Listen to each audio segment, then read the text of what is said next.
శ్రీమాత్రే నమః. శ్రీ గురుభ్యో నమః. గోకర్ణ క్షేత్రంలో చాలామంది పితృదోష సంబంధిత పూజలు, స్త్రీ శాప, అలాగే మాతృశాప, ఋషి శాప, దేవతా శాపములన్నిటికీ కూడా పూజలు చేసుకుంటూ ఉంటారు. అక్కడ విశేషంగా ఈ యొక్క వసు రుద్ర ఆదిత్య స్వరూప ఆవాహన చేసుకొని త్రిపిండి శార్దము, పంచమ పిండాలు, దశమ పిండాలు, అలాగే ఈ యొక్క ప్రాయోచిత్త తిలాహోమము, అలాగే మోక్షనారాయణ బలి, మోక్షనారాయణ హోమం కూడా నిర్వహిస్తారు. ఎందుకు ఇవన్నీ గోకర్ణ క్షేత్రంలోనే చేస్తారు?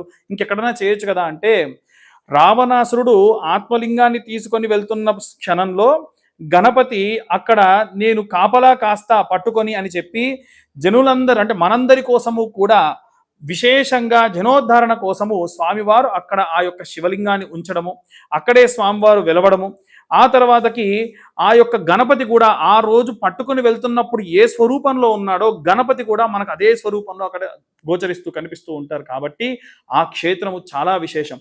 నేనే కాదండి, చాగంటి కోటేశ్వరరావు గారు లాంటి వారు చాలామంది కూడా ఒక్కసారి చతుర్దశి మాస శివరాత్రి గనక అయితే ఆ రోజున గనక మీరు గోకర్ణ క్షేత్రంలో ఉంటే, ఆ గోకర్ణ క్షేత్రంలో గనక మీరు ఈ పితృదోష సంబంధిత పూజలు కానీ, విశేషంగా మీ యొక్క తల్లిదండ్రులకు సంబంధించినటువంటి పిండ ప్రధాన పూజలు కానీ చేయించుకుంటే కొన్ని వందల తరాలకు సంబంధించినటువంటి దోషములు కూడా పోతాయని చెప్పి విశేషంగా చెప్పడం జరిగింది. కాబట్టి గోకర్ణ క్షేత్రంలో ఇంత విశేషంగా అక్కడ మనకి ఇప్పుడు నేను చెప్పినటువంటి పూజలన్నీ కూడా నిర్వహించడం జరుగుతుంది. కాబట్టి అక్కడ ఎవరైనా సరే ఈ యొక్క దోషములన్నిటికీ కూడా నివారణ చెందించేటువంటి పూజలు జరుపుకోవచ్చు.